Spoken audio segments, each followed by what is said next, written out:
시청자와 함께하는 시민데스크. 복잡한 이해관계가 얽힌 타워크레인 원예비가 여전히 논쟁의 중심에 있습니다. 원예비를 두고 해석이 제각각인 가운데 YTN은 뿌리 깊게 자리 내린 이 관행을 어떻게 보도하고 있을까요? 오늘 시청자 비평 리뷰 Y에서 살펴봅니다.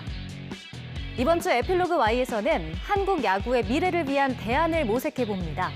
2023 WBC에서 겪은 고통이 미래 성장의 밑거름이 되길 기대하는 마음으로 스포츠부 김상희 기자와 함께 이야기 나눠봅니다.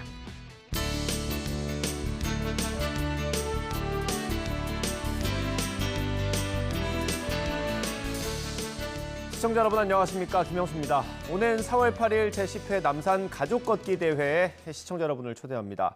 남산 백범광장을 시작으로 둘레길을 따라 서울 타워플라자까지 이어지는 코스입니다. 봄에 걸맞는 체험 행사 그리고 문화 공연, 거기에 경품 추첨까지 참가비 없이 무료로 진행됩니다. YTN 홈페이지에 자세한 내용이 나와 있습니다. 여기서 참가 신청까지 하실 수 있습니다. YTN과 함께하는 남산 가족 걷기 대회, 시청자 여러분의 많은 참여 기다리겠습니다. 이번 주 시민데스크는 시청자 비평 리뷰 Y로 시작합니다.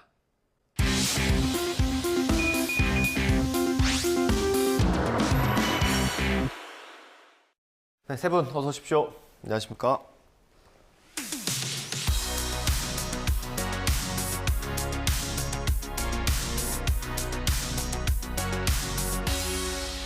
네, 시청자 비평 리뷰 Y 시작하겠습니다. 먼저 정영희 시청자 평가원께서 가져오신 오늘의 주제부터 들어보겠습니다. 현 정부의 노동정책 변화의 큰 틀 안에서 구체적으로 언급되고 있는 사안이 있습니다. 건설 현장에서 관행적으로 지불되고 있는 원래비가 논란이 되고 있는데요. 경비의 성격에 대해서는 사측과 노동계의 입장이 확연하게 다릅니다.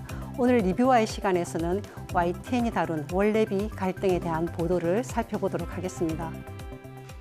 네, 오늘은 원래비를 다루게 됩니다. 그러니까 건설사가 타워크레인 기사에게 비공식적으로 주는 웃돈을 얘기하는 건데, 이게 오래된 건설 현장의 관행이라고 하더라고요. 그래서 보도하는 것도 사실 쉽지 않은데 YTN 보도 어땠는지 좀 보겠습니다. 이 양 자체는 어땠는지 궁금하네요. 네. 이슈의 중요성에 비해서는 YTN의 기사량이 그리 많지는 않았습니다. 작년 12월 20일이죠. 국토부 장관이 사실상 건설 노조와의 전쟁을 선포한 셈인데요. 이후 YTN의 기사는 중복 기사를 포함해서 50여 건 정도가 보도가 되었습니다. 그러면 보도는 이 쟁점들을 잘 보도하고 있었는지 어땠는지 궁금합니다. 네, YTN의 원래비에 관한 보도를 전체적으로 한번 살펴봤는데 제일 눈에 띄는, 그리고 좀 잘했다고 생각되는 뉴스가 있었는데요. 그 먼저 말씀을 드리면 2월 22일에 보도된 내용, 정부가 콕 찍은 원래비 건설사가 먼저 제한하기도라는 그 헤드라인으로 기사가 한번 나갔습니다. 이 보도에서는 원래비에 대한 최근 논란으로 인해서 타워크레인 기사들에게 좀 부정적인 인식이 더 씌워졌다라는 그런 입장까지 전달을 했고요. 또 법원에서 원래비가 임금 성격이다라고 판결을 했기 때문에 건설사에서도 또 계약서를 써줬기 때문에 이게 관행이지 불법은 아니다라는 것이 노동계의 입장이다라는 내용을 전달을 했습니다. YTN의 보도 중에서 가장 잘 되었다고 생각되는 것은 건폭 핵심 원래비 꼽은 정부, 노조 법원 사실상 임금이라는 기사를 들 수가 있습니다. 대담 형식으로 내용을 전달을 했는데요. 시청자에게 충분하게 정보를 전달했고 내용의 구성도 좋았습니다. 원래비를 둘러싼 논란을 한꺼번에 이해할 수 있는 그런 구성이었습니다. 이 보도는 정부 관계자의 발언을 통해서 이제 현 정부의 노동 정책, 이것에 대한 명확한 입장을 보여주면서 이제 출발을 했는데요. 원래비의 성격과 관행이 된 배경, 그리고 비용에 대한 인식 차이, 이면의 여러 가지 문제들, 또 개선을 위해서 논의돼야 될 쟁점이 무엇인가, 이런 것들을 꼼꼼하게 짚어주어서 시청자에게 좀 유용했다라고 생각을 했습니다. 네, 정부는 약간 이러한 성격의 원래비를 그러니까 단순히 노조가 건설사를 압박해서 이제 부당하게 받아든 돈으로 보고 이제 불법 행위라고 규정을 했습니다. 사실은 이런 것 때문에 이제 많은 시청자들께서 이제 원래비를 받는 노동자들에 대해서 굉장히 부정적인 시각을 갖게 된 측면들이 있는데요. 기자와의 대담 같은 경우에는 이제 단순히 이런 것들뿐만 아니라 건설 현장의 어떤 특수성에 주목을 해서 이제 원래비를 주고받는 크레인 노동자와 건설사 두 입장에서 이제 원래비가 갖고 있는 성격을 다루고 이제 원래비가 생긴 이유를 구조적 차원에서 다뤄서 굉장히 유의미했다고 봅니다.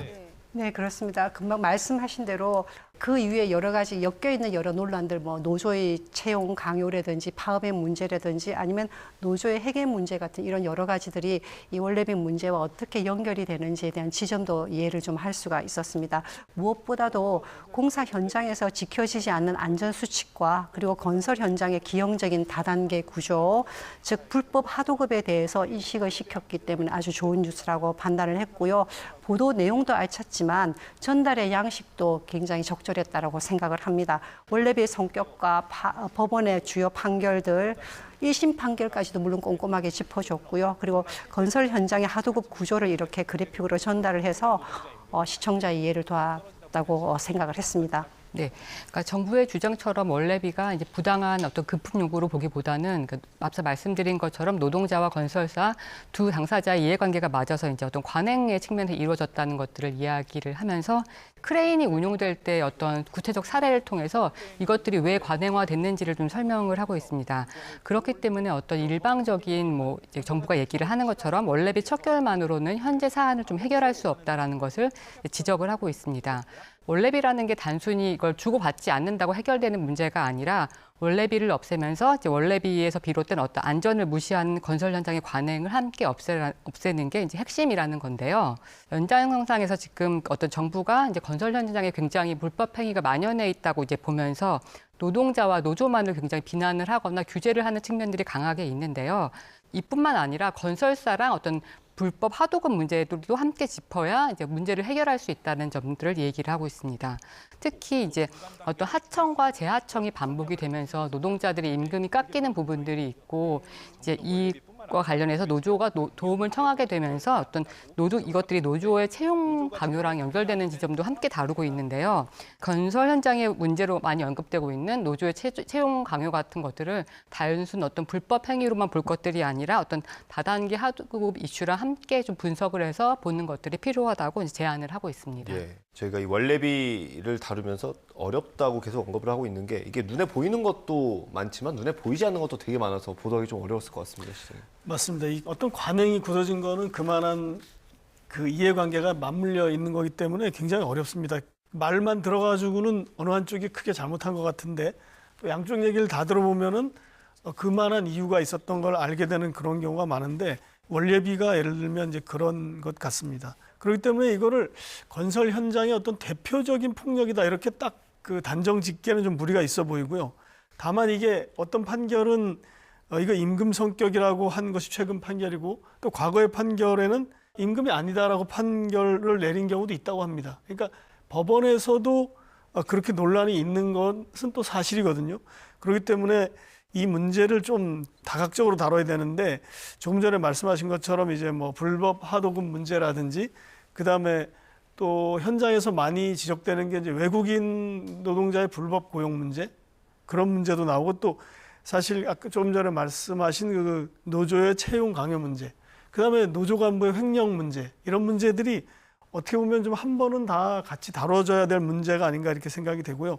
그 취재도 아마 그런 식으로 접근을 해야지 이게 제대로 보이지 않을까 생각합니다. 예. 그런데 이제 저도 보니까 22일 날 그 보도를 말씀하셨는데 저도 그거를 다시 한번 자세히 보니까 이 팩트 체크 형식으로 이걸 이렇게 전했더라고요. 그래서 저도 이런 부분을 좀 종합적으로 다루고 다양한 그 주제와 얽혀 있는 다양한 주제를 한꺼번에 다루면서 팩트 체크를 했고 반응도 굉장히 좋았던 뉴스로 저도 기억이 됩니다. 알겠습니다. 계속해서 평가원님 다른 기사 어떤 거 보셨는지 소개해 주시죠. 이번에 조금 아쉬웠던 점들을 말씀을 드리고 싶은데요. 3월 9일의 기사인데요. 원청이 원래비 지급 강요, 원희룡, 원청업체 강력 질타 보도는 문제의 본질을 좀 곡해시킬 가능성도 있었는데요. 해당 보도는 대한전문건설협회가 주최한 건설 현장 불법 부당행위 실태 고발 증언대회에 관한 것이었습니다. 이 기사에 따르면 협회는 대기업 등 원청업체가 하청업체에게 타워크레인 기사 원래비 지급을 강요한다라고 이렇게 질타를 했습니다. 뿐만 아니라 건설 노조의 개입에 대해서도 토로를 했는데요. 이 보도는 원청이 하도급 업체의 원래비를 전가한 점 혹은 건설 현장에서 노조의 부당한 개입 이런 것들을 강조를 하면서 건설계의 다단계 하도급의 문제나 아니면 안전수칙 위반 같은 것 그런 관행에 대해서 문제 제기할 수 있는 가능성을 이렇게 사라지게 만들어 버렸습니다. 기사의 말미에 건설노조가 증언대회가 열린 그런 전문 건설회관 앞에서 국토부 장관을 규탄을 하고요. 그리고 기자회견을 열었다라는 그런 내용도 전달을 했습니다. 그렇지만 언론이 발생한 사건에 대해서 단순 보도만으로는 저널리즘의 역할을 충분히 할 수 있는가에 대해서는 고민할 필요가 있습니다. 비공식화된 지불과 요구 그리고 폭력에 대해서는 엄격하게 접근을 해야 되지만 원래비 지급 자체를 좀 넘어서서 지불이 되는 배경과 그리고 그 안에서 공기 단축을 위한 초고 노동 요구라든지 아니면 안전 규정 위반 자급 요청 같은 것들 이런 문제에 대해서도 좀 진지하게 검토를 해야 되지 않나라는 생각을 합니다. 3월 2일 원래비 타워 크레인 기사 면허 정지, 건설노조는 준법 투쟁 보도에서 3월부터 원래비를 받거나 공사 방해 또는 태업을 한 타워 크레인 조종사의 면허를 최장 1년간 정지한다는 내용들을 어떤 정부의 그런 지침들을 확인할 수 있었는데요. 아파트 신축 공사 현장에서 인양 중인 대형 거푸집이 타워 크레인 조종석을 덮치는 사고도 있었는데요. 이처럼 건설 현장은 위험 요소가 넘쳐나고 또 실제 중대재해가 많이 발생하는 대표적인 노동 현장입니다. 그러나 이제 어떤 공사를 발주하는 원청 같은 경우에는 공사 현장에 대해서 잘 알지 못하는 상황이고 실제 공사를 하고 있는 하청 같은 경우에는 이제 공기를 빨리 단축을 해서 비용을 아끼는 것만 이제 목표로 하기 때문에 안전 문제에 소홀한 것들이 사실입니다. 그런데 이제 안타깝게도 YTN의 어떤 전반적인 보도를 보면요. 원래비 강요 때 면허 정지, 건폭 수사단 출범, 국토부 원래비 정상적 임금으로 보기 어렵다, 법원 판결 반박, 내지는 건설업계 합법적인 노조와는 상생, 불법 부당행위를 근절해야 등 어떤 원래비를 둘러싼 단순한 현상이라든지 정부 발표만을 다루고 있어서 이제 아쉬움이 많이 남아 있습니다. 특히 어떤 노동자의 희생과 위험이 예견되고 산업안전보건법의 내용이 무시되는 어떤 정부의 정책이 도입되는 상황에서 실제 이러한 어떤 정부의 지침들이 노동 현장에 어떤 영향을 미치는지 그리고 문제점은 없는지를 좀 점검해보는 보도가 필요해 보입니다. 네, 그렇습니다. 그 말씀에 동의를 하고요. 마지막으로 한 가지 더 말씀드리고 싶은 내용이 있는데요. 사안이 왜곡되지 않도록 보도에 있어서 주의를 해 주시기를 부탁을 드립니다. 3월 9일 날의 뉴스였는데요. 조폭 노조 행세에 수천만 원 갈취, 건폭 2,800여 명 단속이라는 기사와 그리고 노조라더니 진짜 조폭이 갈취, 건폭 2,800여 명 단속이라는 이 기사가 그 사례가 되겠습니다. 언론은 사실에 근거하여서 보도하기 때문에 분명히 그러한 일은 있었을 것이라고 생각이 되고요. 그리고 규제나 처벌이 있어야 할 부분도 분명히 있다고 생각을 합니다. 그렇지만 건설노조 자체가 조폭은 아닌데요. 이러한 뉴스의 부각은 건설 현장의 노조가 조폭인 것처럼 아니면 그들에 의해서 많이 점유가 되어 있는 것처럼 생각하게 만드는 그런 오해의 여지가 있습니다. 원래비는 건설회사와 기사의 이해관계가 맞아떨어지면서 만들어진 결과이기도 한데요. 타워 크레인 기사는 안전 때문에 법적으로 할 수 없는 일들을 해주기도 하고요. 또 그 결과로서 건설사는 공사 기간을 단축해서 이익을 남기기도 합니다. 따라서 원래비에 대한 보도가 건설 노조나 현장에서의 간행에 그 자체에 대해서 낙인을 찍기보다는 개선할 점을 강조를 하고요. 그리고 원래비를 통해서 이루어지는 작업들인 그런 초과 작업이나 안전 규정 위반 작업 등에 대해서도 좀 집중을 해줄 필요가 있습니다. 국토부는 3월부터 건설 현장에서 원래비를 강요하다가 걸리면은 사업자 등록을 취소하겠다 아니면 면허를 정지시키겠다 이런 여러 가지 얘기를 했고요. 그리고 법을 개정해서 원래비 제저의 근거를 마련하겠다고도 발표를 했습니다. 정부의 입장이 단호하다는 것을 보여주는 것인데요. 이번 기회에 건설 현장에서 횡행하는 그런 안전 위반 작업과 불법 하도급의 문제 이런 것도 함께 논의가 되기를 기대를 합니다. 그렇게 되기 위해서는 언론의 역할이 매우 중요한데요. 원래비 자체만을 비판하는 논리보다는 이면의 그런 구조적인 문제 이것에 대해서 꾸준히 문제 제기를 해주시고요. 그리고 근로자에게 안전한 노동 환경이 만들어질 수 있도록 그렇게 도움을 주는 그런 기사들을 많이 생산해 주시기를 기대를 합니다. 네. 이 노동 현장 보도할 때마다 마지막은 항상 안전인 것 같습니다. 실장님께서 첨언 좀 해주시죠. 네, 이 원래비 보도가 아시다시피 지난달에 정부가 이 문제를 먼저 제기하면서 시작됐지 않습니까? 그때 그러니까 지난달 그러니까 2월 중순부터 2월 말까지 이 문제를 집중적으로 많이 다뤘던 것 같습니다. 그리고 이제 3월 들어서면 이제 각 수사기관에서 이 정부의 지시에 따라서 문제가 된 뭐 건설 현장에서의 문제를 가지고 단속하는 기사가 또 계속 나오고 그 기사들이 대부분 이제 뭐 건설 현장의 폭력을 단속한 결과를 주로 많이 접하게 됐고 그거를 전달하는 과정에서 아마도 약간은 피상적인 보도, 반복적인 보도가 나왔던 것 같습니다.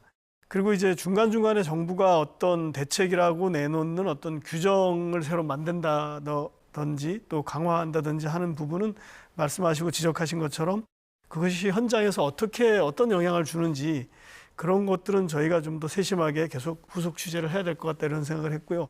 이런 어떤 제도의 문제, 그다음에 노사정의 문제, 이런 것들, 이익 집단 간의 대립의 문제 이런 것들이 나올 때마다 느끼는 거는 이 문제를 결국은 국회라는 곳에서 이걸 가져가 가지고 거기서 상임위원회에서 집중적인 토론을 해서 그것을 법으로 만들고 입법화를 해서 그것이 시행되게 하는 이런 쪽으로 이렇게 길잡이 역할을 언론이 해주면 어떨까 저는 그런 생각을 하게 됩니다. 네.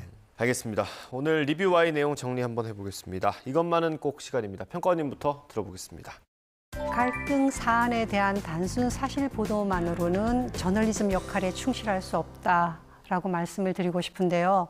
뉴스가 발생한 사건에 대해서 단순 보도하는 데만 그친다면 그리고 구조적인 문제에 접근하지 못한다면 대안이나 해결책을 제시하기가 어렵습니다. 보도 전문 채널이 저널리즘의 기본 역할을 수행하기 어렵게 만드는 것인데요. 속보성을 추구하거나 아니면 대량의 뉴스 생산에 집중하는 언론사의 뉴스 생산 구조로는 사실 뉴스 시장에서 경쟁력을 또 얻기도 사실 힘든 상황에 있습니다.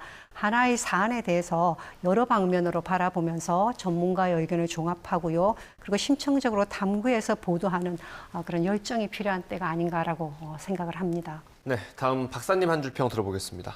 겉으로 드러난 현상보다 구조에 주목하는 보도들이라고 말씀드리겠습니다. 원래비는 그러니까 한쪽만의 어떤 문제적 행위처럼 보이는 측면이 있지만 다단계 하도급 문제라든지 사업 주체의 문제 그리고 건설 현장의 특수한 고용 노동 형태와 연결이 되는 문제입니다. 이러한 사안의 어떤 특수한 맥락이나 구조에 대한 고려 없이 그 겉으로 드러난 현상에만 주목해서 그것을 없애는 일에만 집중할 경우 근본적인 구조를 계산하지 못하게 되거나 오히려 현재 상황을 더 악화시킬 수가 있습니다. 구조에 주목하는 보도를 하셨으면 합니다. 네, 알겠습니다. 오늘 리뷰와의 순서는 여기서 마치도록 하겠습니다. 세 분 오늘 말씀 감사합니다.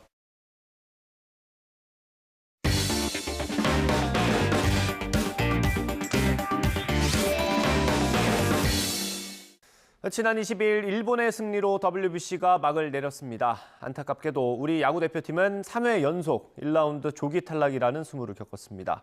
그래서 준비했습니다. 아마 야구 팬이라면 오늘 에필로그 Y가 더 흥미로우실 겁니다. 한국 야구의 시급한 현안부터 발전 방향까지 스포츠부 김상익 기자와 함께 얘기 나눠봅니다. 지금 바로 만나보시죠. 우리나라의 아쉬운 결과를 뒤로하고 마무리된 2023 월드 베이스볼 클래식. 점검을 통해 더 나은 다음을 기약해야 할 텐데요. 현장에서 소식을 전한 기자와 함께 못다한 이야기를 나눠봅니다. 도쿄에서 YTN 김사익입니다. 오늘 에필로그 Y 시간 스포츠부 김상익 기자와 함께합니다. 기자 어서 오세요. 안녕하세요. 반갑습니다. 자, 월드 베이스볼 클래식 WBC가 이제 마무리됐습니다. 일본이 결국은 우승을 했는데 어떻게 좀 결과를 예상하셨나요? 네, 어느 정도 뭐 사전에 기자들이 일본 우승, 미국하고 결승전을 벌일 거다 이런 것까지도 예상을 좀 했었고요. 일본 입장에서는 뭐 지금 열도가 아주 후끈 달아올라 있을 겁니다. 아직까지도. 네. 사실 우리 입장에서는 좀 아쉬운 경기 결과였어요. 우리 선수들이 조금 이렇게 분발하지 못했다 그런 생각도 드는데 현장에서 보셨을 때 좀 어떠셨어요? 국가대표 경기는 사실 매번 그렇습니다만은 우리 선수들이 성적을 못 내면은 사실 선수나 감독도 힘들지만 네. 그 취재하는 언론도 사실 지켜보기가 힘들거든요. 일본에서의 1라운드 가시방석이었습니다, 사실. 자, 우리나라와 맞붙었던 팀들을 보면 호주, 일본, 체코, 중국이었습니다. 먼저 이 각 네 팀이 어땠는지부터 좀 설명을 해주시죠. 지난주 좀 오래된 경기이기는 하지만 네. 그래도 좀 돌이켜 보면은 호주 같은 경우는 그 우리 1차전에 선발로 나왔던 잭 오로린 선수가 있어요. 이 투수를 비롯해서 몇 명을 제외하면은 대부분의 선수들이 자국 리그에서 뛰는 선수들이에요. 그러니까 객관적인 전력에서 우리가 좀 앞섰다. 네. 이렇게 평가가 나왔던 팀이거든요. 그래서 또 졌던 게 좀 아쉽고요. 일본 같은 경우는 사실 성적을 이렇게 냈지 않습니까? 이런 성적이 나올 정도로 강력한 팀이었죠. 사실 오타니라든가 사사키 이런 선수들이 다 모여가지고 우리가 좀 버거울 상대다 이렇게 예견이 됐던 팀이었습니다. 체코 같은 경우는 사실 좀 현지에서 다른 일을 하고 있는 선수들이 모였었잖아요. 맞습니다. 그 가장 화제의 팀이었던 게 이제 체코였는데 말씀하신 대로 거기에는 이제 감독부터 시작해가지고 직장인들이에요. 그래서 그야말로 취미 활동 비슷하게 뛰는 사람들인데 이런 팀에 상당히 힘들게 7대3으로 우리가 이기긴 했습니다만 힘들게 이겼죠. 예. 네, 그 마지막으로 우리가 경기 치렀던 중국은 어땠나요? 중국은 사실 마지막 경기에서 우리가 22대 2, 20점 차, 5회 콜드 게임으로 이기지 않았습니까? 사실 대회 전부터 바로 그 정도의 전력의 팀이다 이렇게 우리가 이제 준비를 했던 팀이죠. 앞서 얘기해 주셨는데 호주전 같은 경우는 뭐 객관적인 전력에서 우리가 좀 앞섰다라고 했는데도 우리가 패했습니다. 이 이유는 어디에 있다고 보시나요? 뭐 여러 가지 이유가 있겠습니다만은 일단 호주전에서는 우리가 2실점을 먼저 했어요. 그래서 좀 어렵게 출발을 했는데 양의지 선수가 3점 홈런을 치지 않았습니까? 그래서 경기를 뒤집었고 아니나 다를까 우리가 뭐 쉽게 이제는 이렇게 가겠다 싶었는데 의외의 변수가 마운드에서 나타났습니다. 롯데의 김원중, 그다음에 기아의 양현종 이런 선수들을 올렸는데 7회에 3점 홈런 맞고 8회에 또 3점 홈런을 맞았어요. 그래서 사실 선수 기용 부분에 있어서도 약간의 좀 실패가 있지 않았나 뭐 이런 좀 생각이 들고요. 가장 큰 문제는 사실 국민들이 실망했던 게 강백호 선수의 어떤 행동이었거든요. 태도 논란이 또 있었죠. 예, 그래서 2루타를 치고 나갔는데 굉장히 중요한 순간이었거든요. 7회 추격을 할 수 있는 상황인데 베이스를 제대로 안 밟고 있다가 세레머니 하다가 이제 아웃을 당했어요. 그래가지고 예전에 그 도쿄올림픽 기억하시죠? 그때 네. 이제 껌을 씹었던 그 논란, 이게 이제 소환이 되면서 또다시 강백호 선수가 비난의 화살을 받는 그런 경기였죠. 그리고 이제 이 경기가 네. 또 아쉬운 게 우리 대표팀이 앞으로 극복해야 될 방향인데 첫 경기에 대한 그 어떤 긴장 이런 게 상당히 큽니다. 우리 선수들이. 그래서 첫 경기의 긴장도 때문에 부담을 가져서 자기 기량을 발휘하지 못한 것 아니냐 이렇게 또 분석을 해볼 수 있을 것 같습니다. 그 두 번째 경기가 우리가 꼭 이겨야 하는 상대 일본이었습니다. 근데 일본전에서는 굉장히 큰 점수 차로 우리가 패했는데 이유가 어디에 있었을까요? 13대 4로 졌죠, 우리가. 한마디로 실력 차가 드러났다. 이렇게 보면 될 것 같고요. 마운드와 타력 모두에서 이제 실력 차가 드러났는데 특히 마운드 같은 경우는 그 투수 구속이 일본 투수들이 사실 164km, 그러니까 102마일 정도를 던지거든요. 근데 우리 선수들이 150 이상을 던지는 선수들은 사실 국내 리그에서도 손가락으로 꼽을 정도입니다. 그래서 상대적으로 이제 타자들도 그런 공을 본 적이 없었던 부분들이 있고 투수들도 이제 아까 말씀드렸던 어떤 첫 경기에 대한 부담을 안고서 그 경기를 졌기 때문에 두 번째 경기에서도 이제 부담을 갖고 있었다. 이렇게 좀 보여집니다. 네, 그러면 왜 우리나라에는 이렇게 강속구를 던지는 투수, 파이어볼러가 왜 없는 건가요? 기본적으로 투수층이 얇아요. 그러니까 일본 같은 경우는 이제 전국적으로 수천 명의 유망한 투수가 나온다. 그러면은 저희는 거기에 50분의 1, 뭐 100분의 1 이 수준밖에 안 되거든요. 그렇기 때문에 일단 그 안에서 좋은 투수를 찾기가 쉽지가 않고요. 또 한 가지는 그 강속구를 던질 수 있게 어렸을 때부터 지도자들이 제대로 이제 지도를 해줘야 되는데 우리가 사실 주먹구구식 도제식 그 지도자 그 관행이 아직도 남아있기 때문에 그런 지도자에 대한 교육이라든가 양성이 좀 필요하지 않을까 그런 생각도 좀 해봅니다. 예. 네, 투수 얘기를 좀 마무리해보고 이번에 타자 얘기를 해보면 이번 경기가 끝난 뒤에 타자들 문제점 지적하는 부분에서 나무 배트가 문제였다 이런 얘기가 나왔거든요. 이건 왜 이런 얘기가 나온 건가요? 그 지적은 아마 이걸 겁니다. 이제 20여 년 전부터 우리가 이제 고등학생들도 이제 나무 배트를 사용하고 있어요. 이제 국제기구가 그렇게 이제 요청을 했기 때문에 그렇게 방향을 잡았기 때문에 하는 건데 장점을 먼저 얘기를 하자면은 나무 배트는 반발력이나 이런 부분에 있어서 그 알루미늄 배트보다 떨어집니다. 그래서 알루미늄 배트를 사용할 때 타자들한테 상당히 유리한 거죠. 반대로 얘기하면은 그 투수들 입장에서는 나무 배트를 사용하는 타자를 상대하기가 쉬운 거예요. 빗맞은 안타라든가 이런 것이 덜 나오거든요. 투수를 혹사시키지 않는다는 의미에서 20여 년 전부터 이렇게 사용을 해왔는데 단점이 지금 얘기하시는 부분에서 네. 우리가 이제 거포가 없어진다 이런 얘기가 나오는 거죠. 그리고 현지에서 이제 김상희 기자가 취재하면서 선수들을 가장 가까이서 계속 봐 오셨잖아요. 보면서 좀 안타까웠던 점도 있으셨을 것 같아요. 어떤 부분이 있었나요? 패배를 했다는 게 이제 가장 안타깝고요. 그리고 진 다음에는 우리가 이제 믹스드 존이라고 그래가지고 기자회견장 옆쪽으로 해서 이렇게 간이식으로 인터뷰를 하는 곳이 있는데 네. 거기를 이제 선수들이 지나가게 돼 있거든요. 전부 고개 숙이고 무겁게 지나가요. 그러니까 안타까운 거죠. 그걸 보는 게. 그리고 또 하나는 이제 이 선수들이 사실 운동도 잘해야 되지만 기자회견이 경기 전, 경기 후 이렇게 두 차례 열리거든요. 근데 선수들이 인터뷰 내용이 사실 1시간을 해도 한두 마디 정도밖에 색다른 게 없어요. 열심히 하겠습니다. 반드시 이기겠습니다. 죄송합니다. 이 얘기예요. 그러니까 그건 어떻게 보면 운동 철학이거든요. 그러니까 운동도 열심히 가르치면서 이 선수들에게 운동 철학을 좀 가르칠 필요가 있지 않느냐. 외국 선수들이 하는 그 얘기들이라든가 인터뷰 부분들을 듣다 보면 감동도 있고 감흥도 있어요. 그러니까 운동을 왜 하는지, 왜 열심히 하는지에 대한 스스로가 깨달으면은 운동하는 데 있어서도 도움이 많이 될 거예요. 그래서 그런 것들이 좀 아쉬웠고, 뭐 많습니다. 그 이외에도 많은데, 뭐, 시간 관계상. 예.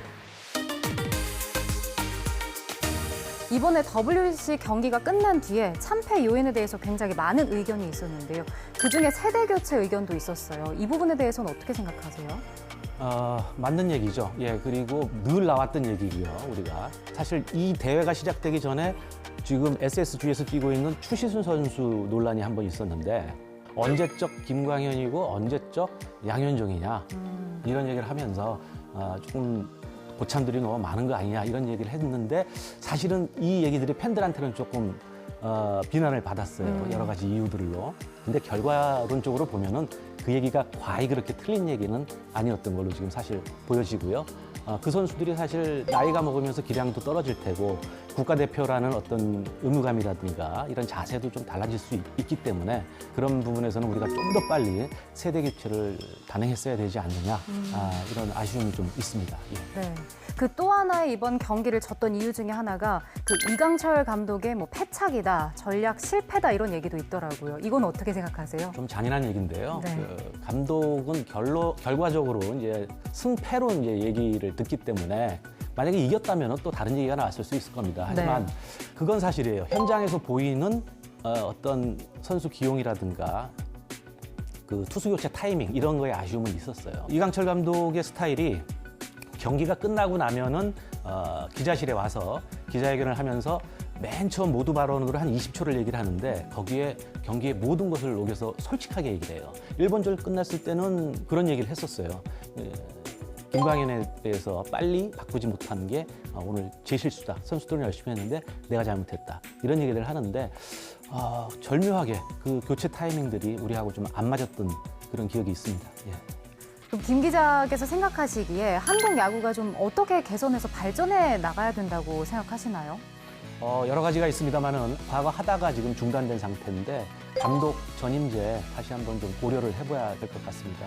감독이 이제 본인의 의지를 갖고 소신대로 팀을 꾸릴 수 있게 전임제 한번 좀 살펴봐야 될 것 같고요. 또 한 가지는 이제 KBO에 당부하고 싶은 건데 그 KBO가 하는 게 이제 우리 대회를 뭐 미국에서 열자라든가 뭐 이런 것들을 얘기하고 있어요. 그래서 그 얘기는 뭐냐면 이제 좀 어떤 보여주기식 행정이 아니냐 이런 이제 비판이 나오거든요.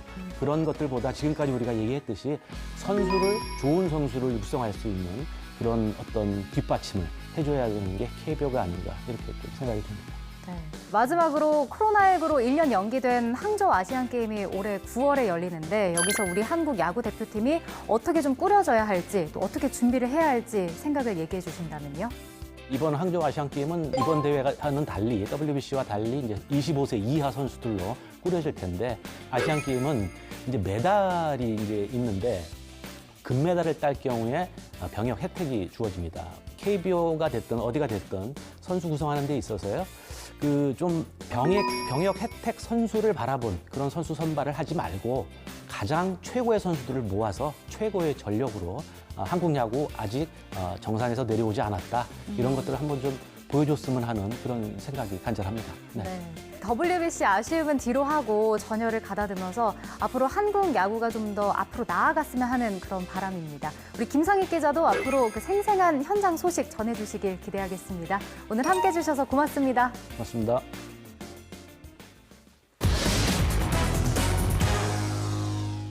시민데스크는 시청자 목소리로 YTN을 깊이 되돌아봅니다. 방송에 대한 여러 의견들 SNS와 홈페이지, 전화로 남겨주시고요. 저희는 다음 주에 다양한 시청자 의견으로 돌아오겠습니다. 시청해주신 여러분 고맙습니다.